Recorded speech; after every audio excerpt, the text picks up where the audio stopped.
India news. तो आपने report देखी और दोनों खास मेहमान हमारे साथ लगातार बने हुए हैं। दीप्ति जी, मैं आपका रुख करूंगा। और दीप्ति जी, अगर विमान के डेटा को लेकर बात की जाए, डेटा रिकॉर्ड और कॉकपिट वॉइस रिकॉर्ड में क्या क्या जानकारियां मिलती हैं और कितना समय इन्हें डिकोड करने में लगता है? जी, इसमें बहुत सारे पैरामीटर्स होते हैं अभिषेक। जी। सैकड़ों पैरामीटर्स होते हैं। हर एक चीज जो कॉकपिट में अवेलेबल है, और क्योंकि ये ड्रीम लाइनर का कॉकपिट था तो जाहिर सी बात है कि 250 से ज़्यादा ही इसमें हर एक चीज़ का जो डेटा है वो फीड हुआ होगा।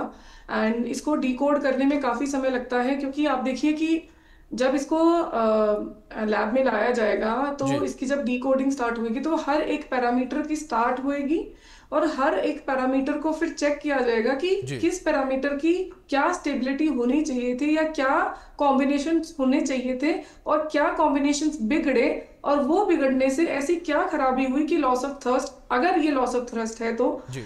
हुआ। तो उसको डिकोड करने में काफी टाइम लग जाता है। 6 महीने से ऊपर का ही टाइम लग जाता है अभिषेक वैसे तो। जी। बट अभी देखते हैं कि इन्वेस्टिगेशन कितनी फास्ट होती है या क्या चीज़ों पे इन्वेस्टिगेशन है, क्योंकि आप देखिए ये बोइंग का जहाज है तो बोइंग की टीम भी इसमें आएगी।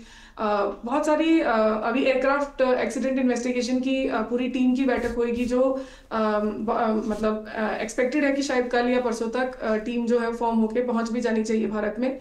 तो ये सारी चीज़ों में भी टाइम लगेगा और फिर इन्वेस्टिगेशन जाएगी। अगर मैं फौजी एक्सपीरियंस की बात करूं तो थोड़ा 100% टाइम लगता है इन चीज़ों में, और हमें थोड़ी सी सांत्वना बरतनी पड़ेगी यहाँ पे किसी भी फाइनल कंक्लूजन तक रहने के लिए। हमारी सिर्फ प्रेयर्स रहेंगी कि फैमिलीज के लिए, उनके लव्ड वंस के लिए, कि उनको इस जो लॉस हुआ है फैमिली मेंबर्स का, उनके लिए भगवान उनको उतनी स्ट्रेंथ दे।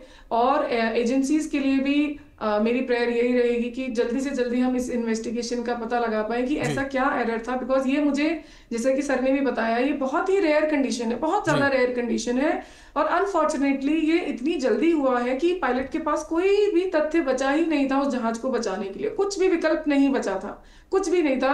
आसपास कोई खेत खलियान नहीं थे, कोई खाली जगह नहीं थी जहाँ पे वो एयरक्राफ्ट को लैंड करा पाए, और जो सिविल जनता का जो लॉस हुआ है एमबीबीएस डॉक्टर्स का, उनको बचा पाए। ये रिहायशी इलाके में हुआ है।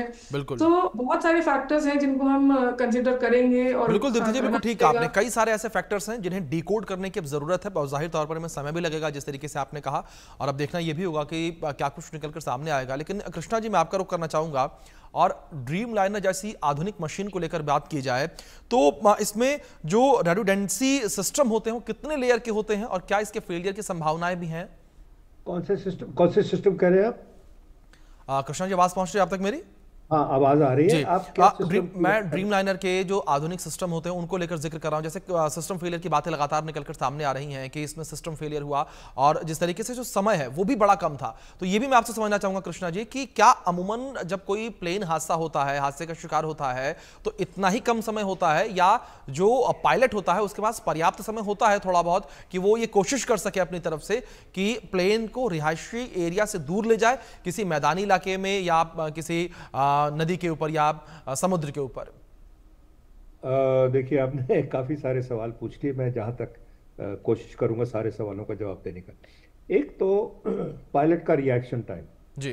पायलट का रिएक्शन टाइम डिपेंड करता है कि किस हाइट पे ये विमान कोई दुर्घटनाग्रस्त होता है, इंजन फेल होता है या आग लगती है या कुछ एक्सप्लोजन होता है, व्हाटएवर हैपेंस, किस हाइट पे हुआ। जी। जितनी ज्यादा हाइट होगी उतना पायलट को ज्यादा टाइम मिलता है रिएक्शन करने को, जहाज को सुधारने के लिए या रीस्टार्ट करने के लिए, और या कहीं पे फोर्स लैंडिंग करने के लिए या क्रैश लैंडिंग करने के लिए। जी। अब वो सारा डिपेंड करता है कितनी हाइट पे हुआ। इस पर्टिकुलर केस में ये हाइट, जैसे कि मैंने आपको बताया कि मेरे अंदाजे से कुछ 400 फुट पे ये हादसा हुआ, जबकि टोटल पावर लॉस हुआ हवाई जहाज। और सबसे बड़ी बात यह है कि एक नॉर्म जो मेरे को दिखता है को फ्लाउट किया गया है जी।